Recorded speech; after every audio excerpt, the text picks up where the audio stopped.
हाय दोस्तों, स्वागत है आप सभी का कैरियर जोन के इस यूट्यूब चैनल पे। दोस्तों आज हम बात करने वाले हैं एसएससी जीडी के एग्ज़ाम को लेकर।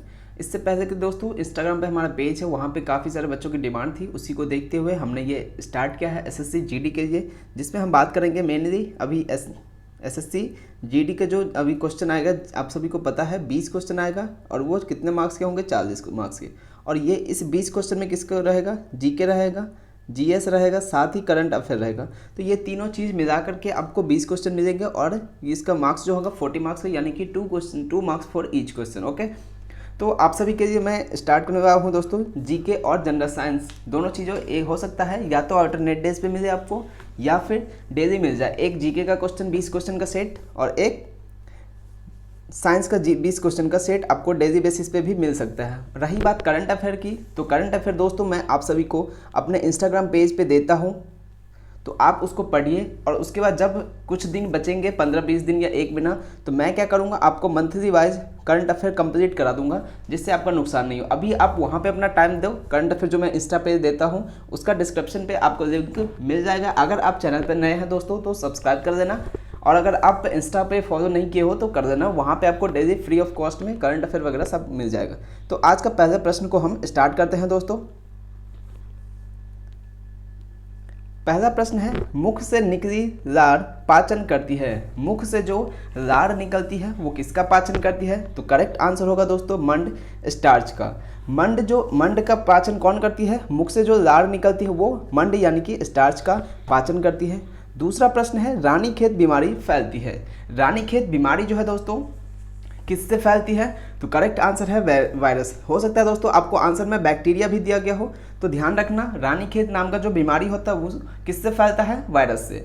दोस्तों आपको एक चीज़ और बता दूं, मैं यहाँ पे कोशिश कर रहा हूँ कि आपको कम टाइम में ज़्यादा से ज़्यादा क्वेश्चन दूँ, इसलिए मैंने वन लाइनर के फॉर्म में, मैं चाहूँ तो क्वेश्चन लेके उसके साथ में 4 ऑप्शन दूंगा, फिर 4 ऑप्शन बोलूंगा और फिर करेक्ट आंसर बताऊं। इससे अच्छा है एक लाइन का क्वेश्चन, एक लाइन का आंसर, आपका टाइम बचेगा। कम टाइम में आप ज़्यादा से ज़्यादा क्वेश्चन कर पाओगे। जरूरी नहीं है कि 20 क्वेश्चन का है तो हम पर सेट में 20 क्वेश्चन ही देंगे। हो सकता है 22 भी हो जाए, 24 भी हो जाए, कभी 18 भी रहेगा। तो कोशिश करेंगे आपको कम टाइम दे और आपको ज़्यादा से ज़्यादा आउटपुट दे। तीसरा प्रश्न है, आरबीसी का कब्रिस्तान या कब्रगाह किसे कहते हैं? तो आरबीसी का जो कब्रिस्तान कहा जाता है, प्लीहा को कहा जाता है। ये बहुत ही फेवरेट क्वेश्चन है, एग्जामिनर का हर एग्जाम में किसी न किसी शिफ्ट में देखने को मिलता है। आपका जरूरी नहीं है दोस्तों, एक चीज़ और बता दूं, ये जो हम जीके या जीएस की क्लास करेंगे वो जरूरी नहीं है कि सिर्फ जीडी के लिए ही इंपॉर्टेंट है, आने वाले सभी एग्जाम्स के लिए इंपॉर्टेंट है। क्योंकि जीके तो सभी के लिए, जैसे कि मान के चलो ये जो है आरबीसी का कब्रिस्तान किसे कहते हैं, ये थोड़ी ना है जीडी के लिए सिर्फ थोड़ी ना बना है, ये तो हर एग्जाम के लिए बना है। तो जो भी क्लासेस हो रही है वो सभी एग्जाम्स के लिए इंपॉर्टेंट है। तो ये मत समझना कि सिर्फ जीडी के लिए है तो ये जीडी वालों के लिए ही इंपॉर्टेंट है, नहीं, ऐसा कुछ नहीं है। आप अगर किसी भी एग्ज़ाम की कर रहे हो, सेंट्रल की हो या स्टेट की हो सकता है आप बिहारी एग्ज़ाम की कर रहे हो या यूपी एग्ज़ाम की कर रहे हो या फिर उत्तराखंड की कर रहे हो, तो आपके लिए इंपॉर्टेंट है। तो आप देखना ज़रूर, आपको हेल्प मिलेगी। अगला प्रश्न है, जब पृथ्वी सूर्य और चंद्रमा के बीच आ जाती है तो कौन सा ग्रहण पड़ता है? जब पृथ्वी यानी कि अर्थ, शॉर्ट फॉर्म में मैं समझा रहा हूँ, ई, जब पृथ्वी किसके बीच में? सूर्य और चंद्रमा यानी कि सन और ये मून, यानी कि ध्यान रखना MES, ये चीज़ याद रखना। MES अगर आपको दिखे तो समझ जाना कि क्या कौन सा ग्रहण आएगा, चंद्र ग्रहण आएगा। MES यानी ई अगर बीच में है, अगर ई बीच में है तो कौन सा ग्रहण लगेगा? चंद्र ग्रहण लगेगा। यानी कि अर्थ सूर्य और चंद्रमा के बीच में है, यानी कि S for son, M for moon और E फॉर अर्थ। यानी कि अगर आपको देखना, जब भी इस तरह का क्वेश्चन हो, MES फॉर्म बना के देखना, क्या वो SEM या फिर MES या दोनों वालों में से कोई एक फॉर्म बन रहा है क्या? तो क्या लगाओगे, टिक करोगे, चंद्र ग्रहण इसका करेक्ट आंसर हो जाएगा। याद रखना, बहुत ही अच्छा ट्रिक बताया मैंने। नेक्स्ट है 5वां नंबर, ध्रुव तारा गतिमान आभासित क्यों नहीं होता है? ध्रुव तारा का जो गतिमान आभासित क्यों नहीं होता है? क्योंकि वह पृथ्वी के घूर्णन अक्ष की सीध में है। क्योंकि वह पृथ्वी के घूर्णन अक्ष की सीध में है। छठा प्रश्न है, भारत में तिल की सर्वाधिक उत्पादकता वाला राज्य, यानी कि भारत का कौन सा राज्य है जो सर्वाधिक तिल की उत्पादन करता है? तो करेक्ट आंसर हो जाएगा ऑप्शन ए, करेक्ट आंसर है इसका पश्चिम बंगाल। पश्चिम बंगाल जो है दोस्तों किसकी उत्पादन करता है सबसे ज़्यादा? तिल की उत्पादन सबसे ज़्यादा करता है। नेक्स्ट है 7वां प्रश्न, मानव रक्त का रंग लाल होता है। मानव रक्त का जो है कलर रेड क्यों होता है, वो किसके कारण होता है? HB यानी कि हीमोग्लोबिन के कारण मानव का रक्त जो है लाल होता है। 8वां प्रश्न है, वयस्क व्यक्ति की हृदय धड़कन दर क्या होती है? वयस्क व्यक्ति जो है उनके हृदय की धड़कन जो प्रति मिनट हो कितनी होती है? लगभग 72 से 80। वैसे हम मान के चलते हैं ये 72 के आसपास होता है, लेकिन एग्जाम में हो सकता है कभी कभी आपको रेंज दे दे, आपसे दोस्तों पूछ दे कि रेंज बताओ, हो सकता है कुछ भी दे सकता है। तो ये थोड़ा सा 72 से थोड़ा सा कम हो सकता है, आपको 70 से 75 भी दे दे, 70 से या 65 से आपको 75 के बीच में दे दे, तो आपको पता होना चाहिए 72 होता है। तो रेंज का इसको आप आराम से निकाल सकते हो, इसके थोड़ा सा पीछे होगा थोड़ा सा आगे होगा, तो कोई दिक्कत आपको नहीं होने वाली है। 9वां प्रश्न है दोस्तों, मानव त्वचा का रंग बनता है। मानव का जो त्वचा है आपने देखा होगा बहुत सारे कलर होते हैं, बहुत सा कोई गोरा होता है, कोई श्यामला टाइप का होता है, तो कोई बहुत तरह के, वैसे उसके मैटर नहीं करता है, इंसान में टैलेंट होना चाहिए, कलर वगैरह कुछ होता नहीं है, बट उसका एक कारण होता है। वो किसकी वजह से होता है? मेलानिन। मानव का जो त्वचा का रंग बनता है वो किसके कारण बनता है? मेलानिन के कारण इसका मानव के त्वचा का रंग बनता है। ये इसका करेक्ट आंसर हो जाएगा। 10वां प्रश्न है, रक्त दाब का नियंत्रण कौन करता है? रक्त दाब का नियंत्रण कौन करता है? अधिवृक्क एड्रिनल ग्रंथि। अधिवृक्क एड्रिनल ग्रंथि जो है दोस्तों रक्त दाब का नियंत्रण करती है। 11वां प्रश्न है, रक्त के थक्के जमने का कारण है। रक्त का जो थक्का जमता है वो किसके कारण जमता है? आम्बिन इसका करेक्ट आंसर हो जाएगा। आम्बिन के कारण रक्त का थक्का जमता है। 12वां प्रश्न है, हीमोग्लोबिन का कार्य है। हीमोग्लोबिन यानी कि शॉर्ट फॉर्म आप कह सकते हो HB।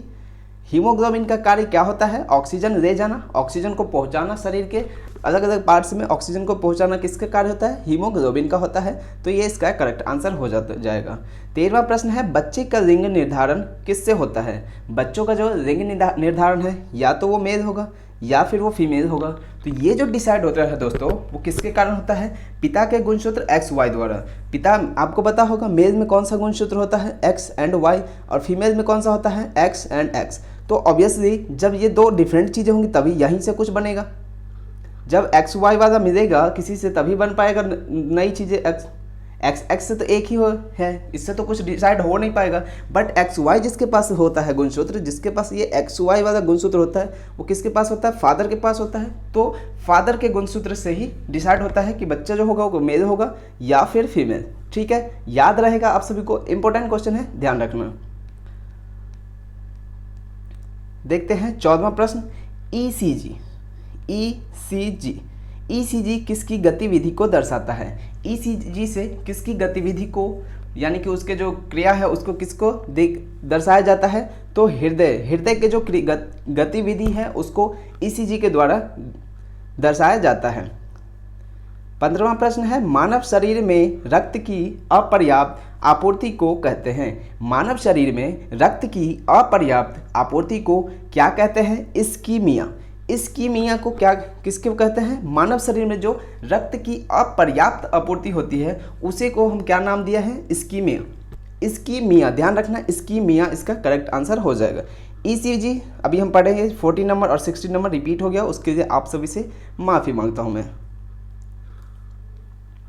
17 प्रश्न है, मानव शरीर में रक्त, फिर से रिपीट हो गया, इसके लिए अगेन आप सभी से माफ़ी चाहूँगा। 18वां प्रश्न करते हैं, रक्त में प्रतिस्कंदक पदार्थ कौन सा है? रक्त में जो प्रतिस्कंदक पदार्थ होता है दोस्तों हिपेरिन होता है। हिपेरिन जो है रक्त में प्रतिस्कंदक पदार्थ होता है। 19वां प्रश्न है, कनिकाओं यानी कार्पसल के बिना रक्त के तरल अंश को कहते हैं। कनिकाओं के बिना जो रक्त का तरल अंश होता है उसे क्या कहते हैं? सीरम कहते हैं। सीरम कहते हैं किसको? कनिकाओं के बिना जो रक्त का तरल अंश होता है उसको हम क्या कहते हैं? सीरम कहते हैं।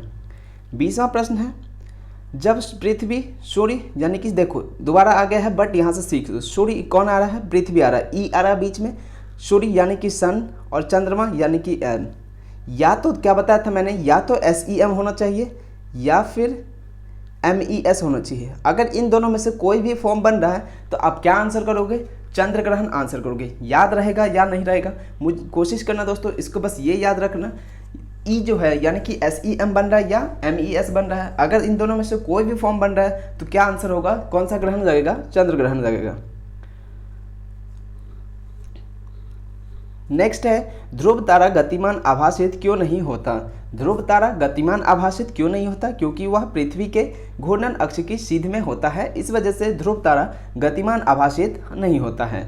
अगला है 22वां, गर्भाशय में विकसित हो रहे भ्रूण को किस संरचना द्वारा पोषण मिलता है। गर्भाशय में जो विकसित हो रहे भ्रूण होता है, भ्रूण इन्फेंट, किस संरचना द्वारा पोषण मिलता है उनको, प्लेसेंटा द्वारा।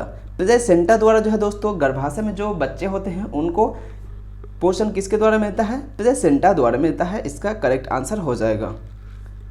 23वां प्रश्न है गर्भाशय में शिशु के विकास की जानकारी हेतु किसका प्रयोग किया जाता है।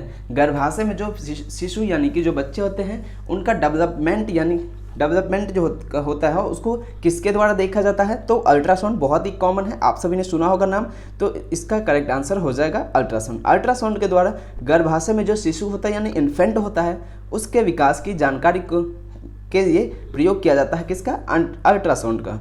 24वां प्रश्न है विटामिन ई। विटामिन ई विशेषतः किसके लिए महत्वपूर्ण है। विटामिन ई जो है किसके लिए महत्वपूर्ण है, लिंग ग्रंथियों की सामान्य क्रिया के से। लिंग ग्रंथियों की सामान्य क्रिया के लिए विटामिन ई महत्वपूर्ण होता है। तो आज के दोस्तों हमारे 24 प्रश्न है इसमें, जिसमें कि 3 प्रश्न रिपीट हो गए थे, उसके लिए मैं आप सभी से माफ़ी चाहता हूं। तो घूम फिर के हमने कितने क्वेश्चन किए, 21 किए। अगर आप चैनल पर नए हैं तो दोस्तों सब्सक्राइब कर देना, आपको डेली वीडियो मिल जाएगा। साथ ही अगर आप हमारे इंस्टाग्राम पर नहीं जुड़े हो तो वहाँ भी जुड़ सकते हो, लिंक आपको डिस्क्रिप्शन में मिल जाएगा। और वहाँ पर 2,27,000 स्टूडेंट हमें फॉलो करते हैं। वहाँ पर मैं डेली करंट अफेयर और इंपॉर्टेंट जी के क्वेश्चन भी देता हूँ। अगर वीडियो अच्छी लगी हो तो लाइक कर देना, शेयर कर देना एंड सब्सक्राइब कर देना। मिलेंगे अगले वीडियो में, तब तक के लिए बाय बाय, टेक केयर।